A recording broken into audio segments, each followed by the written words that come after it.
Hello everybody, and thank you for coming back to yet another episode of The Gloving Paradigm. I am your host, Peter, aka LPD8 Dubuque, and this week is going to be a very fun week for me because it's a topic that I found through one of my favorite shows, and it's one of those shows that I just thoroughly enjoy watching every time. And of course, it brought up a whole awesome idea that I wanted to cover because it was something that I didn't really think about before necessarily.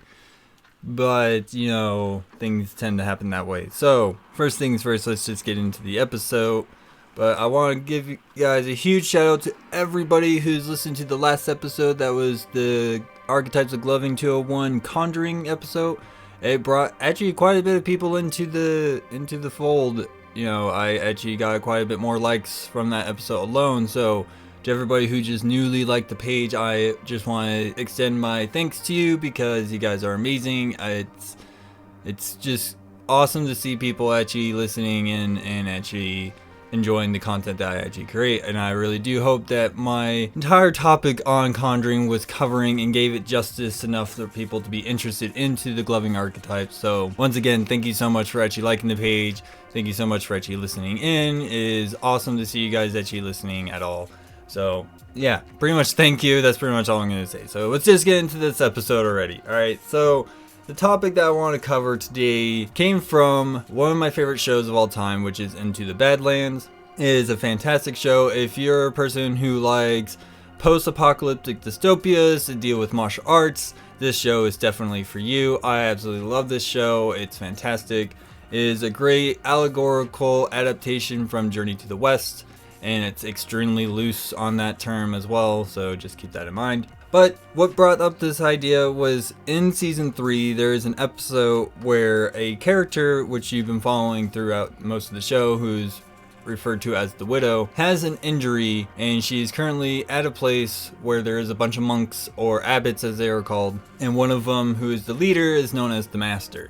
And there is a scene where she's sitting there with her injuries, trying to eat some rice, with her broken hand, but is not able to really grip the spoon, thus causing her to be frustrated and slamming the bowl onto the table. And then the Master shows up and just says, you know, how about you try eating with your left hand? Adaptability is one of mankind's greatest strengths. And that's the topic of today, is adaptability. Now, I know I did an episode on modifications and handicap adaptations, but this is not going to be that kind of episode. It's not where I'm going to be talking about people who sustain injuries in their past that actually cause some difficulty to do some concepts in gloving. That's not what this episode's about. This episode is more about using adaptability to strengthen your own ability in gloving. So, first thing that I definitely want to express is the definition of what adaptability means, which is relatively simple to understand, which is the quality of being able to adjust to new conditions. Okay, so I have plenty of examples of that, but what I'm talking about is usually you're just trying to adapt to something that you're not very comfortable doing normally. So a great example is somebody who's, let's just say for me, I'm left-handed, left-hand dominant. So I write with my left hand, I lead with my left hand. That's usually just how it goes for me because it just feels very natural and comfortable for me. For me to adapt to a different style, such as leading with my right hand, I would have to adapt by practicing more by leading with my left hand. And then also doing a bunch of different techniques and tricks that I've learned over the time that actually help me with that.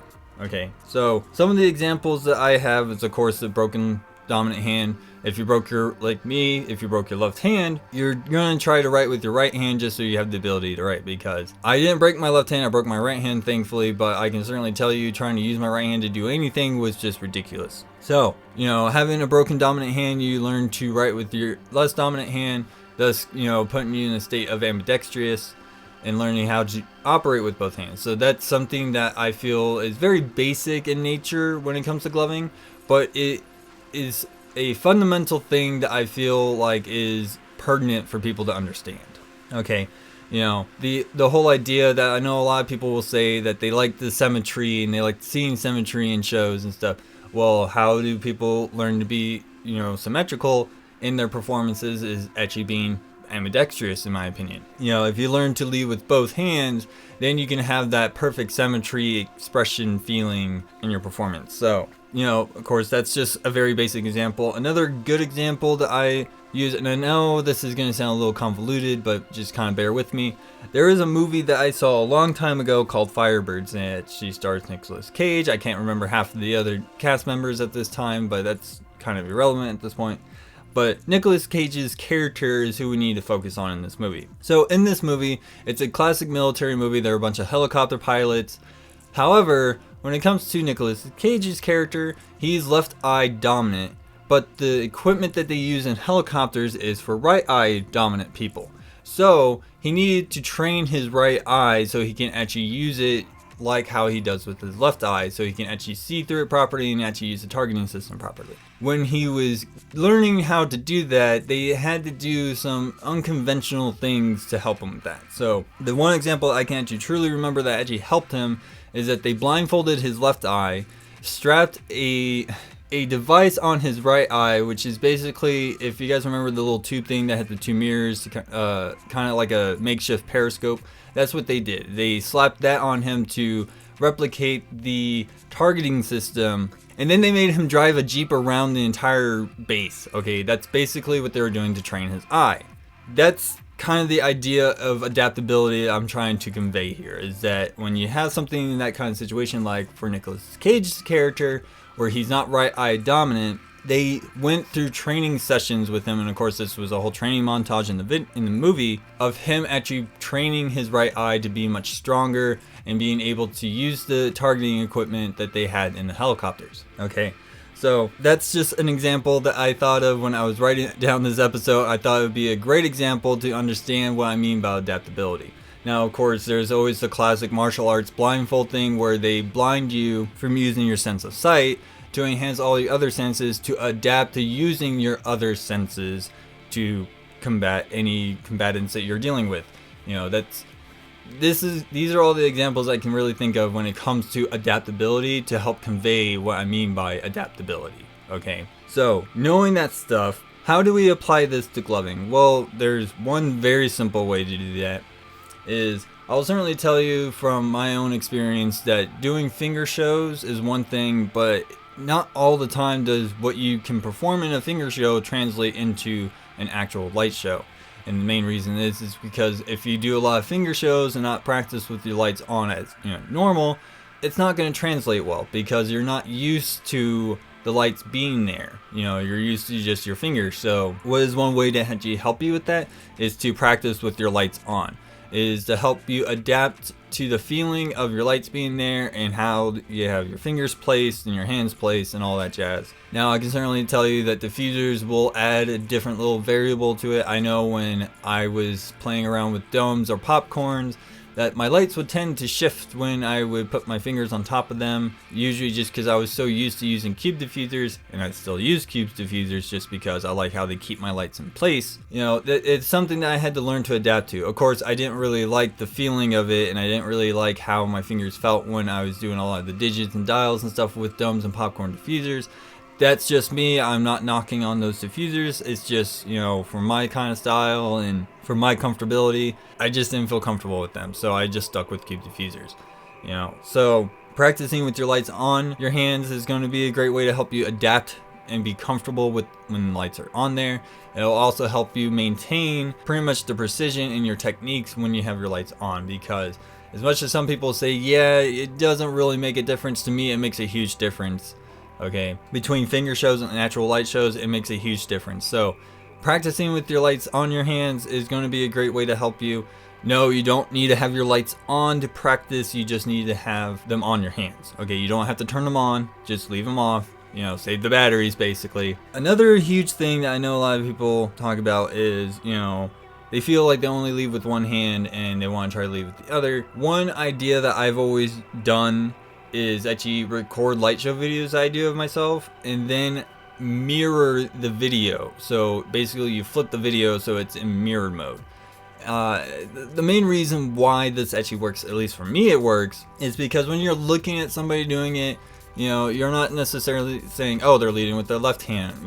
Some people can, but some people naturally just kind of mirror the effect onto themselves So like if I'm left-handed dominant and I'm trying to teach somebody who's right-handed dominant, they're going to kind of learn because, they're able to follow with their right hand to my left hand and vice versa, like a mirror basically. So just wanted to kind of stretch, it's kind of a stretching idea, but it's something I've done that had good results. I know it's not going to work for everybody, but it's, to me at least, it's something that you can at least try and actually have fun with, right?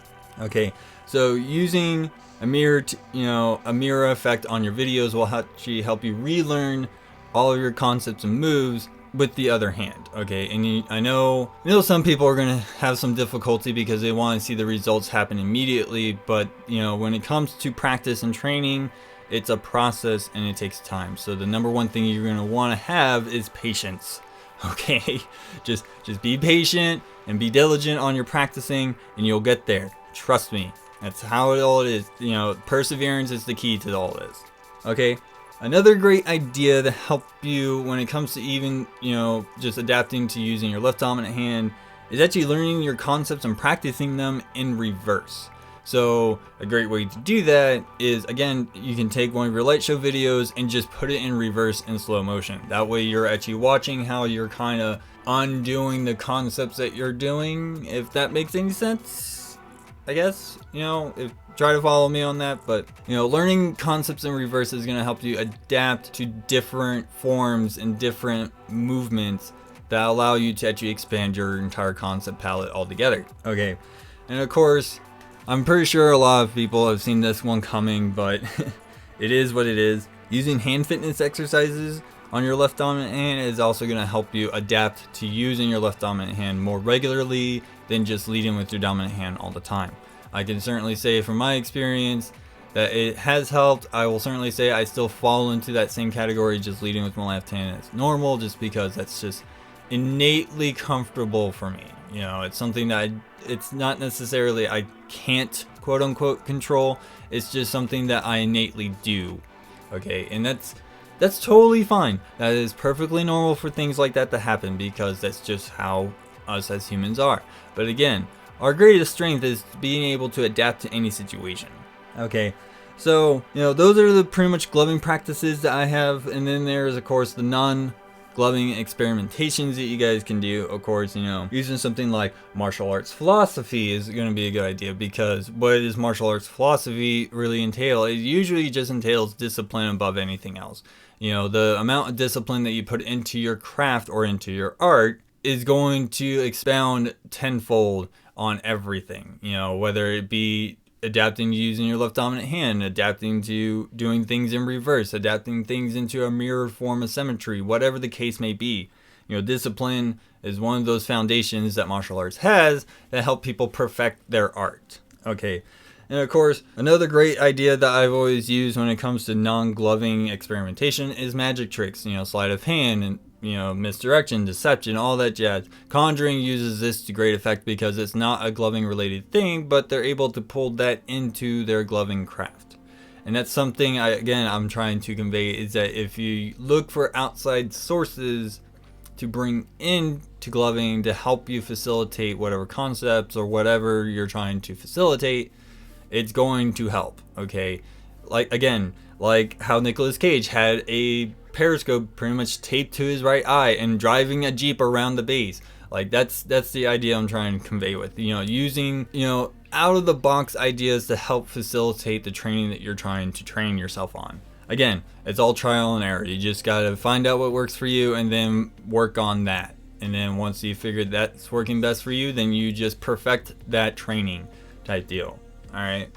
And of course, I know a lot of people probably are sick and tired of me of saying this, but when it comes to other dance forms, particularly like in ballroom dance has a very strong musicality application, because when you look at ballroom dance, it's literally just counting. And ballroom dance was structured exactly how music was structured. 4 on the floor, it was a 4-step dance.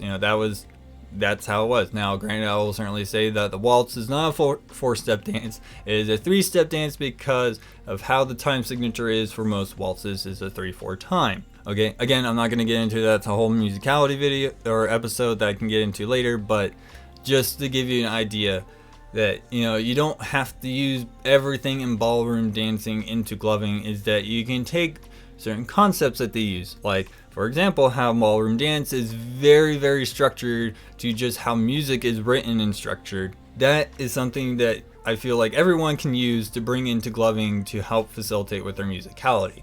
Now, I know most people are going to say, well, musicality isn't just hitting the beats and the tempo and all that stuff in the music. However, that is one of the foundations of what musicality is being able to know how to read music and be able to anticipate what's coming up next. I'm not saying that you have to know every single thing, but if you know when the music's going to change and you can anticipate when it's going to change, it's going to help facilitate. And I feel like ballroom dance will actually help you facilitate that even further, because it breaks it down into a basic form where you're just, you're following the steps and you're just doing the count. That's all you're doing. And then you're just matching your count to the downbeat of the tempo of the song. Like look at foxtrot and swing music. That's like the perfect marriage of the music and counting together, and you can really show off with that. These are the things I'm trying to convey. Okay, that's what I'm trying to expound on everybody right now, is using different sources to help you adapt to the situation that you're trying to do. Now, I will certainly tell you that doing it on your own is going to be very difficult if you're not talking to people about it. If you have other people that you glove with, talking to them will help you learn new ideas or find new ideas to actually help you facilitate what you're trying to do. Or even just going, and I know people might shoot me in the foot for this, but even going on Glover's Lounge or any of the other social media website platforms that a lot of glovers tend to conjugate on, talking to them, you might find people that will help you find new ideas or even expand on ideas that you didn't even think of were even possible, So that's pretty much all for my episode. I really hope that this is something that you guys found interesting. I really hope that, the examples I used kind of really help convey the ideas I was talking about when it comes to adaptability in general. And I just really hope you guys enjoy the content that I'm creating, okay?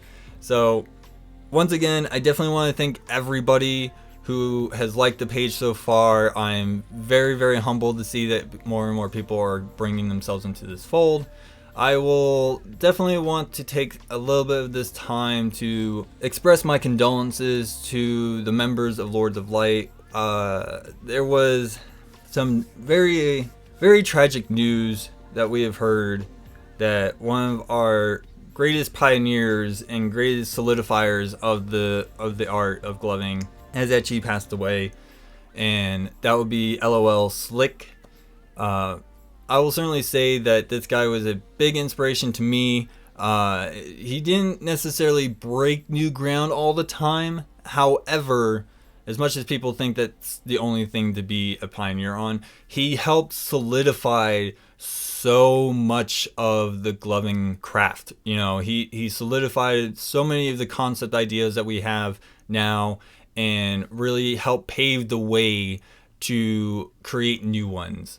And I kind of just want to dedicate this episode to him because of how much of a driving force he was in the gloving community. I remember when he would post videos on YouTube and stuff, and every time I would see him on any video on YouTube or on Facebook when I finally got into the Glover's Lounge, I would always watch it and always be thoroughly entertained. So if you are somebody who's going to be posting some light show videos, I would say within the next week or two, try to dedicate it to him, because if it wasn't for Slick doing what he did for the community, I don't think the community would have been where it is now, So I definitely want to dedicate this episode to him. I'm truly, truly saddened that we have lost somebody who was very, very prominent in the community, and I really do hope that we can keep his legacy alive by, just watching some of his videos again, or even sharing his videos would probably be even better in my opinion. If you actually share his videos, that would be much better in my opinion. So, yeah. Sorry to kind of end this on a sad note, but it's not supposed to be sad in my opinion. I'm not trying to mourn for the loss. I'm trying to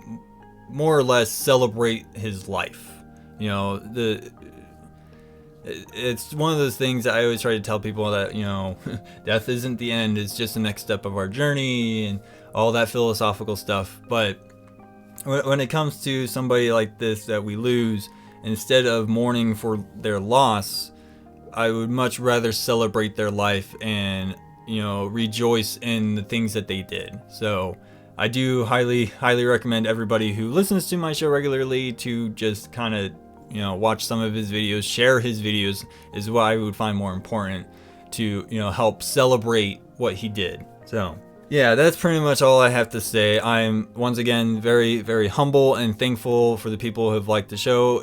My last episode brought a whole host of you guys in here. I'm extremely excited to see what you guys have to say, and I'm extremely excited to hear what you guys have to say about any of the episode topics I've covered. And I definitely want to hear back from you guys on what topics you guys want me to cover. Do you guys like it when I do more of the archetypes of gloving stuff? Because it seems that you guys do, and I am actually very excited to expand more on that series. I feel like I'm thinking maybe the next one I want to cover is teleporting or phasing. I kind of want to see where you guys want to be at on that, because I consider myself a phaser, and I know that's probably an archetype that I made up on my own, but a lot of people do it. It just kind of threw a name on it. It was the best one I can think of. So,